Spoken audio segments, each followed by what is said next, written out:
Indeed, Sean's Dundalk team were at home to Bohemians on Friday night, the team they're going to play in the Cup. 3 league wins in a row had moved Dundalk into the top half of the table. Bohemians were looking to extend their lead at the top by collecting 3 more points. Commentary comes from Stephen Alkin.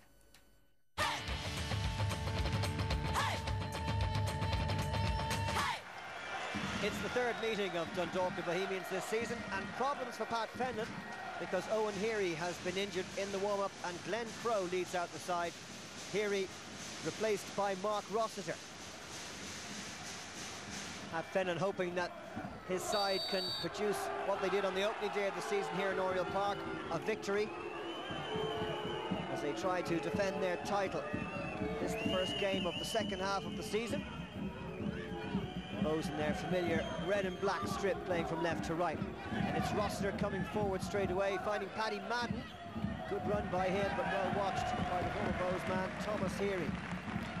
Madden, who was on loan at Shells and scored 6 goals with them. Turner can't control it, but he's won it back.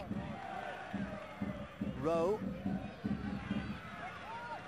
Helped out wide to Kelly. The cross stretching, Brian Murphy's reflexes. Murphy having to put that behind. First moment of danger from Dundalk. Good clearance by Shelley. That's gone out of play.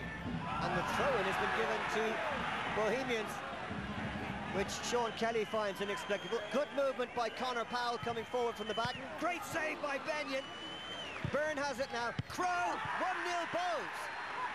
Well, Dundalk are furious because they were caught napping at the throw-in. Bohs have capitalised, and it's Glenn Crowe's 150th league goal.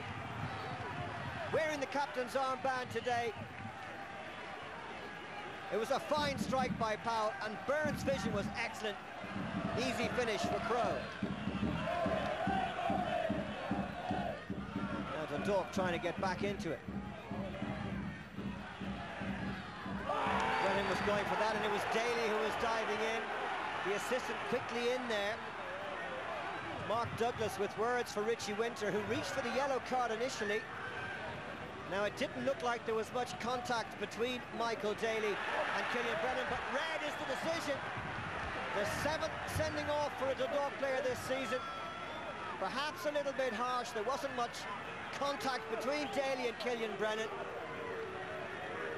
But once again, Dundalk down to 10.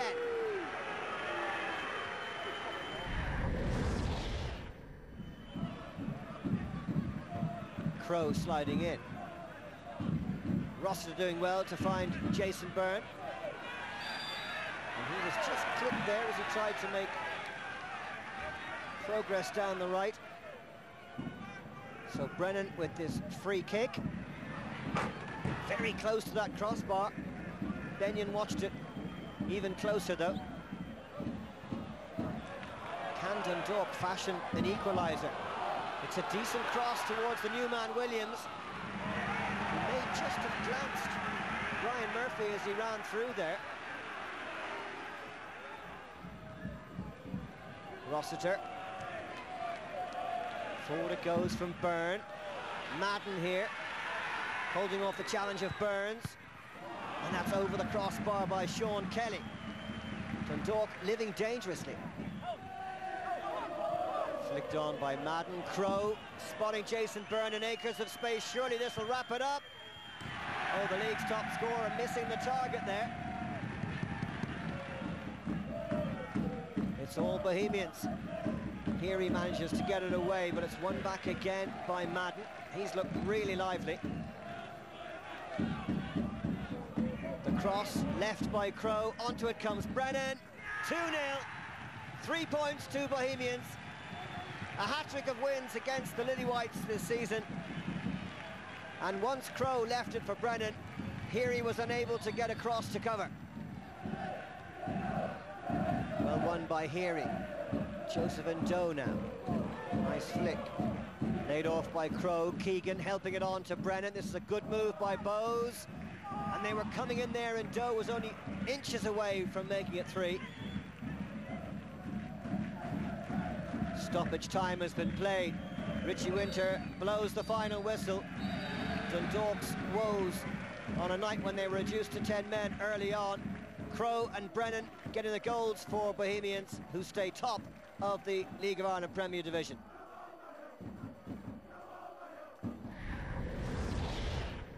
It was a great ball in by Jay, and took a touch and finished it. Delighted with the finish and delighted with the 3 points, and you can't ask for more than that up here. It's fantastic 3 points tonight. You know, I thought that from start of whistle to the end we were first class. We worked the ball well, we kept it well, we turned them around when we had to, and this player stuck to the game plan, even though we were disruption at the start with Owen pulling out. So I'm very pleased, but the credit goes to the players. I thought they were first class tonight again. I think the referee destroyed the game. I don't think on the night they were 2 goals better than us. I thought we were brave, we stuck to our task. It's a hard shift when you've got 10 men, but I think I was very proud of the players. I think every one of them gave everything that they could. Bohs going well, 5 points clear at the top, Dave, now. We got a huge amount of emails to the programme about that game, and there were a couple of controversial decisions that Dundalk were unhappy with. Might just ask your opinion and get the views of the other guys on these as well. The throw-in that led to the first goal and also the sending off. Let's just have a look at them now. Well, it looks here kind of like the ball is aimed at Keagan Brennan. Looks like the ball is out of play. The ball comes down, runs down the Dundalk, and it hits him on the knee and goes out. So, the Dundalk players switch off. But what I have to say, look at Jason Brown and Glenn Crowe, 2 of the sharpest centre forwards in the league. They're awake, but Dundalk slept off. This situation, Michael Daly, I think he's remembering the 2-footed challenge that was done in him and Daly up by Paul Keagan. I think, to me, I think the linesman made a decision there. I think Richie Winter went over with the yellow card, but he asked the linesman. He had the yellow card out in his hand, Pat. Was that a harsh one? It's a 2-footed challenge, dangerous play. It's more likely a sending off. I mean, you can look at it either way. I mean, to me, it's a sending off because he's raised his leg. I mean, it looks like he's got the ball as well, but consistency is not there. Consistency. Michael Daly was carried off on a stretcher in Dalymount, and there wasn't even a free given for a 2-footed challenge by Paul Keagan. And he's probably remembered that, and he says, look, I'm looking after myself if I'm going in. And he jumps in, and it is a sending off. But, when he even though he got the ball, like... It is dangerous play though, Con, you can't go in with a 2-footed, even though he did get the ball, he could have broke his ankle, but it's thankfully he didn't, but that's the way the referee seen it, and he gave the straight red. So Bohs were up against 10 men and they took full advantage, and as I said, Pat, 5 points clear, and they're just relentless. They're off in Europe, of course, this week away to Salzburg. And that's a big game for the club. But I think if you look back at the game, when you look at the Dundalk game, I think what Sean will be disappointed about, as Dave pointed out, was them switching off. Yes, the decision went against them, but you can't switch off, and especially against Bohs, that really put the seed in then that they were 1 down. This week for Bohs is massive. It's a massive week for them. And they've got to get the result. It's a great cup draw. Massive pack, fantastic. They'll pack again. Hopefully Dundalk will pack the rafters for especially Cowboy. I said it at the start of the season. I said with their experience, they have a lot of experienced players in Dundalk, and I have to turn it on for Sean. He's stuck by a lot of those players as well. Brought him from Bohs, brought him from Sligo to Bohs, and Bohs to Dundalk, and he thinks they have it. And maybe a cup run will be the one. And I think Bohs are probably they are the better side. But in a cup, you never know, and if he gets a slice of luck... I'd love to go to that game. I would love to go to that game.